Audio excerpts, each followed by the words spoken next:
রাজ্যে শুনানি পর্ব চলাকালীন শোরগোল। এসআইআর শুনানিতে থাকতেই হবে দলের বিএলএদের। অনুমতি না দিলে আইনি লড়াই। কমিশনের সঙ্গে সংঘাতের ইঙ্গিত দিয়ে রেখেছেন তৃণমূলের সর্বভারতীয় সাধারণ সম্পাদক অভিষেক বন্দ্যোপাধ্যায়। শুনানি কেন্দ্রের বাইরে তৃণমূলের তরফে সহায়তা শিবির খুলে মানুষকে সাহায্য করতে হবে। রবিবার দলের 1 লক্ষ নেতাকর্মীর সঙ্গে ভার্চুয়াল বৈঠকে এমনই জোড়া নির্দেশ দিয়েছিলেন অভিষেক বন্দ্যোপাধ্যায়। একইভাবে বিএলএ 2দের শুনানি কেন্দ্রে রাখার দাবিতে ধনেখালি বিডিও অফিসে এসআইআর এর শুনানি কাজ বন্ধ করে দিলেন ধনেখালির বিধায়ক অসীমা পাত্র। এসআইআর এর প্রথম পর্বে বিএলওরা বিএলএ 2দের সঙ্গে বাড়ি বাড়ি যেতেন। তাহলে কেন শুনানি চলাকালীন বিএলএ 2 থাকতে পারবে না? কমিশনের সেই অর্ডার কপি কোথায়? প্রশ্ন তোলেন তৃণমূল বিধায়ক। শুনানি কেন্দ্রে থাকার অনুমতির দাবিতে সরব বিধায়ক। পাশাপাশি বিধায়কের আরও দাবি, বয়স্ক ব্যক্তিদের বাড়িতে বাড়িতে গিয়ে শুনানি প্রক্রিয়া করতে হবে। শুনানিতে ডেকে বৈধ ভোটারদের বাদ দেওয়ার চক্রান্ত চলছে বলে দাবি অসীমা পাত্রর।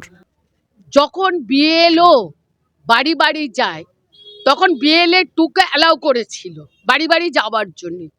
তাহলে কেন আজকে হিয়ারিংয়ে সে বিএলও 2 থাকবে না?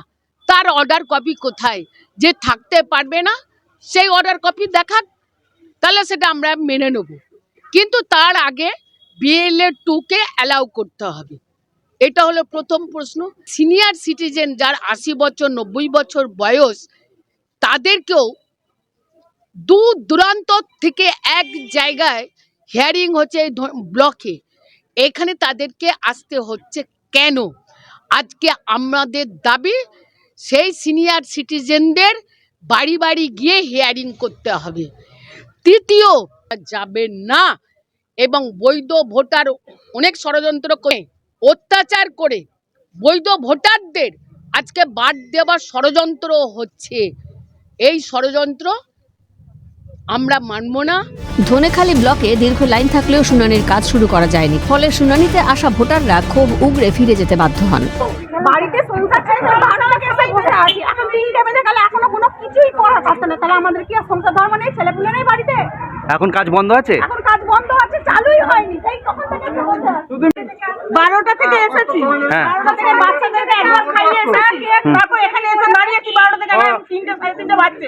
এরপর ভিডিও সাহেব অর্ডারই দেয়নি। তাহলে আমরা এই এতগুলো মহিলা বেটা ছেলে কি করব? সবার কাজকর্ম আছে, তার জন্য কে দায়ী? কিছু তো একটা বলতে হবে ভিডিওতে, হ্যাঁ কি না। অন্যদিকে বয়স্ক অসুস্থ মানুষদের শুনানিতে ডেকে হয়রানি করা হচ্ছে। বালি জগাছা ব্লকের বিডিও অফিসে শুনানি কেন্দ্রে ঢুকে অসন্তোষ প্রকাশ ডোমজুর কেন্দ্রের বিধায়ক কল্যাণ ঘোষের। তিনি বলেন, বয়স্ক মানুষদের বাড়িতে গিয়ে শুনানি করার কথা, সেটা কেন হচ্ছে না? কিছু বিএলও বিজেপির হয়ে দালালি করছে। এভাবে জব্দ করা যাবে না, মানুষ জবাব দেবে। হিয়ারিং এর নামে যেভাবে মানুষকে হেনস্থা করা হচ্ছে, বয়স্ক মানুষ, অসুস্থ মানুষ, প্রতিবন্ধী মানুষ, তাদেরকেও 3 তলায় গিয়ে হিয়ারিংয়ে উপস্থিত হতে হচ্ছে। এর চেয়ে লজ্জা আর কিছু থাকতে পারে না।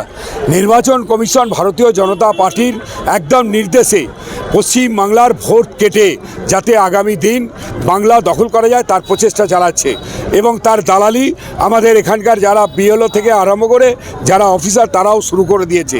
মানুষ কিন্তু এর বিরুদ্ধে 26 সালে জবাব দেবে। সূত্রের খবর, এভাবেই সাংগঠনিকভাবে কমিশনের ওপর চাপ জারি রাখার বার্তা স্পষ্ট করে দিয়েছেন তৃণমূলের সেকেন্ড ইন কমান্ড। এই প্রসঙ্গে দলের নেতাকর্মীদের নির্দেশ দিয়েছেন বুথ স্তরে কাদের শুনানিতে ডাকা হচ্ছে, কেন ডাকা হচ্ছে তা নিয়ে দলীয় স্তরে পদক্ষেপ করতে। শুনানি পর্বে বৈধ ভোটারের নাম বাদ দেওয়ার ষড়যন্ত্র আরও প্রকট হতে পারে বলেও দলকে সতর্ক করে দিয়েছেন অভিষেক বন্দ্যোপাধ্যায়। সুভাষ মজুমদার ও দেবকুমার দের রিপোর্ট, ক্যালকাটা নিউজ।